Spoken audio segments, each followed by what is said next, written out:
কয়েকদিন ধরে কইতেছি ইটের গাড়ি নিয়া ইটের গাড়ি নিয়া, এদিক দিয়া মালও শেষ হয়ে যাইতেছে। মাত্র 25টা স্ট্রাইক আছে। এই তাড়াতাড়ি এই জায়গার কাজগুলো কমপ্লিট কইরা রাস্তার ওই সাইডে 2 ট্রাক ইট আইছে, ইটগুলো আইনা স্ট্রাইক দিস। ঠিক আছে ভাই। কাজগুলো তাইলে ঠিক করে গুছায় রাখো। হ্যাঁ ঠিক আছে।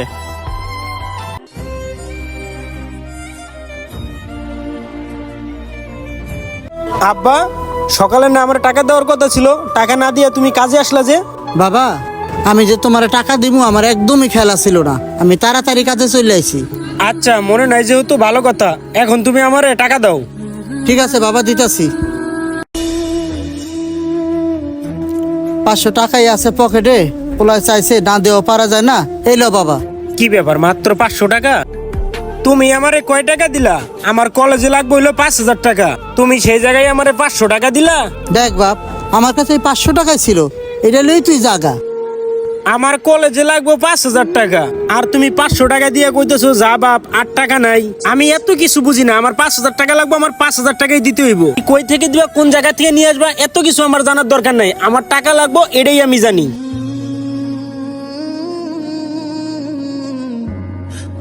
হল আঙ্কেলের ছেলে, তাই না? আচ্ছা ঠিক আছে, ব্যাপারটা আমি দেখতেছি। দেখ বাপ, তুই 500 টাকায় লইয়া জাগা। আমি এত কিছু বুঝি না, আমি 5000 টাকা চাইছি, আমার 5000 টাকাই লাগবে। স্যার শোনেন না। জি আঙ্কেল, কিছু বলবেন? স্যার, আমারে কিছু টাকা অ্যাডভান্স দিতে পারবেন? আমার ছেলেটার আজকে অনেক দরকার টাকা, ওর কলেজে নাকি 5000 টাকা লাগবে, তাই যদি কিছু টাকা আমাকে অ্যাডভান্স দিতেন। আচ্ছা ঠিক আছে, আপনি ওই পাশে যে কাজ করেন, আমি ব্যাপারটা দেখতেছি। ঠিক আছে স্যার, তাহলে আমি যাইতাছি।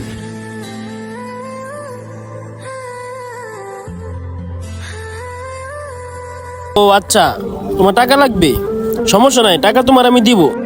ঠিক, আমি তোমাদের সব কথাই শুনলাম। তোমার 5000 টাকা লাগবে, তাই না? সমস্যা নাই, তোমার আমি 10,000 টাকা দিব, কিন্তু আমার একটা শর্ত আছে। কি বলতেছেন স্যার, আপনি আমার 10,000 টাকা দিবেন? হ্যাঁ, আমি তোমার 10,000 টাকাই দিব, যদি আমার শর্ত তুমি মানো। কি শর্ত স্যার, আপনি বলেন। আমি আপনার সব শর্ত মানতে রাজি আছি।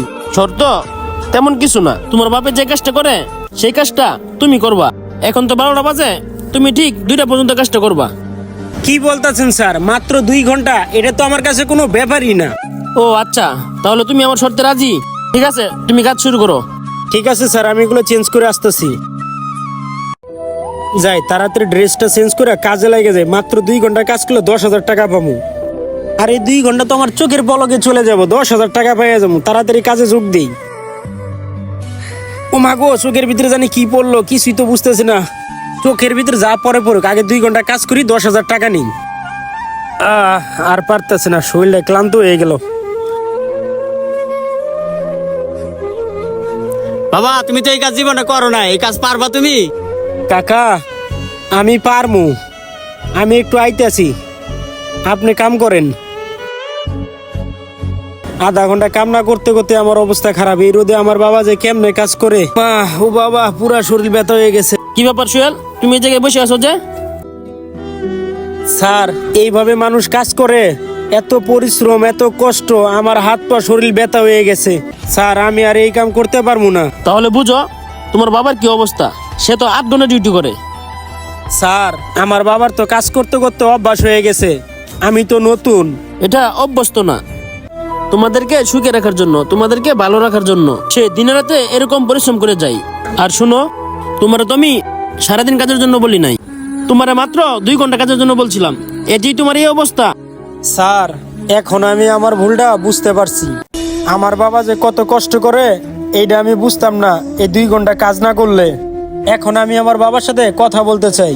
যাই হোক, তুমি তোমার ভুল বুঝতে পারছো, এতেই আমি অনেক খুশি। ঠিক আছে, যাও, তুমি তোমার বাবার সাথে যাও, কথা বলো।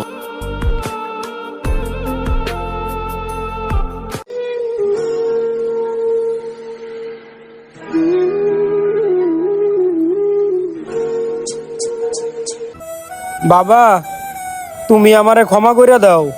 আমি জানি এই কাজে কত কষ্ট, কত পরিশ্রম। আমি আমার ভুলটা বুঝতে পারছি।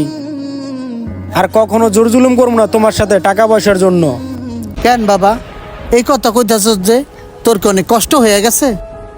বাবা, আজকের পর থেকে তোমার কোনো কাজ কাম করতে হইব না। বাবা, কষ্ট না, কষ্ট কি জিনিস এই 2 ঘন্টা কাজ কাম করে আমি বুঝলাম। তুমি আমাদের জন্য কত কষ্ট করো।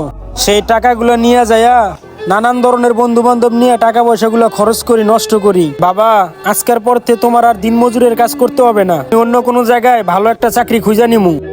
ঠিক আছে বাবা, তোমার কথা শুন না আমি অনেক খুশি হইলাম।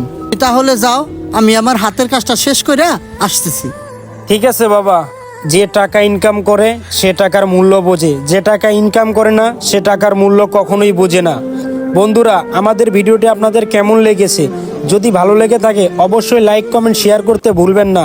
সম্পূর্ণ ভিডিওটি দেখার জন্য আপনাদেরকে অসংখ্য ধন্যবাদ।